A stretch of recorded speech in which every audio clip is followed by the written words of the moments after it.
Hey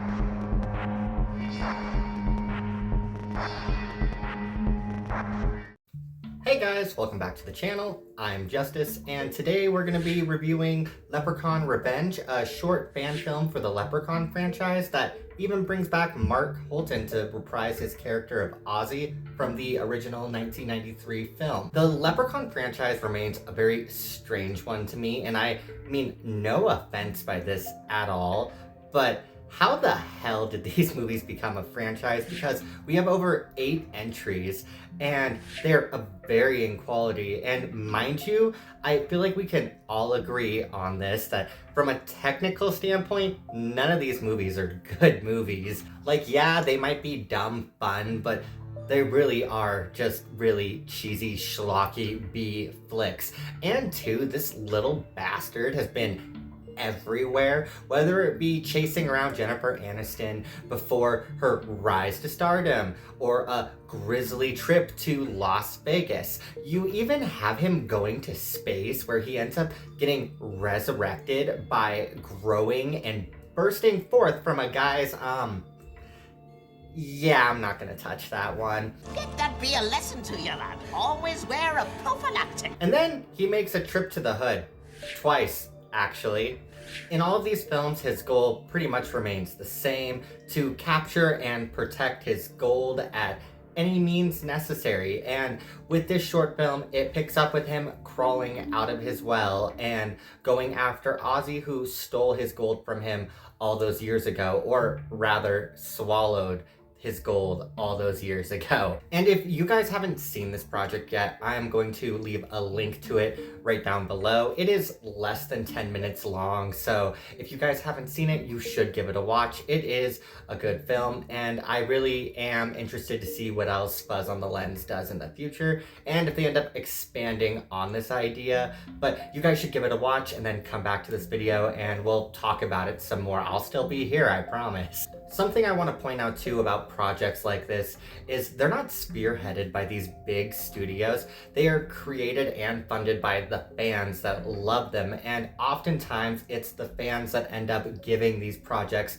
the true care that the studios don't really seem to care to do anymore for them. I feel a similar way about Never Hike Alone and the It's Me Billy films, and I would put Leprechaun Revenge up there in that category for how to handle one of these fan-made projects and how to capture the spirit of the original franchise as well. The scene they did ultimately give us plays out more like the opening kill of a full-length movie, and honestly, that's perfect. In fact, if it were the opening kill to a full-length movie, I would be completely pulled in. And if they do end up adding more to this in the future, I would be completely okay with that too. Seeing the character of Ozzie return again too is really fun, even if we watch him meet another grisly fate. He returned to the franchise in the previous film, Leprechaun Returns, and though his kill there is way more grisly than the one here, I still think they did a really good job taking him out in this short film. And it would be pretty hard to top the aforementioned Returns, because that little bastard literally rips forth from his stomach. It's pretty damn gnarly. But what you do see in this film, and even though it's only one kill, it is a lot of fun. You see Ozzie all these years later dealing with the trauma of the past and what he went through with that leprechaun back in the 90s. And when the leprechaun finally makes his appearance to seize his gold back, the kill he does is pretty damn good. It starts off with the leprechaun gouging Ozzie's eyeball out, and then as Ozzie's trying to run down the stairs, his ankle snaps, and then it all leads to this very grisly, bloody decapitation a la Axe, which, mind you, this is all in the name of the leprechaun trying to take back that gold that Ozzie swallowed all those years ago.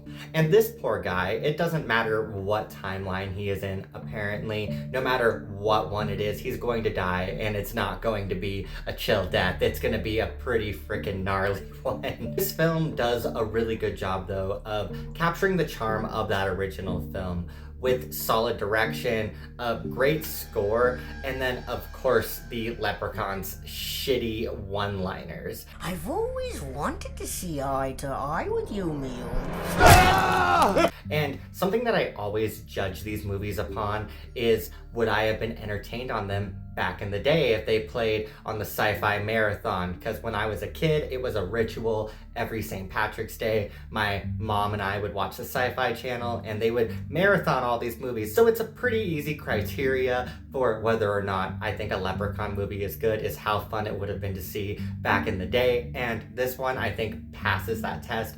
They did a really good job on it, and it makes me curious to see what else Buzz on the Lens has up their sleeve. But if you guys have seen Leprechaun Revenge, you should let me know what you think of it, and you should let me know if it like scratched that nostalgic itch for you like it did for me. And if you guys want more content just like this and you're new here, I'd love if you hit that subscribe button.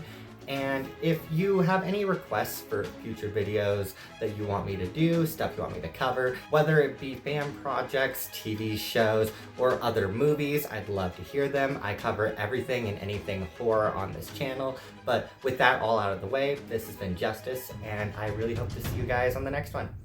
Take care.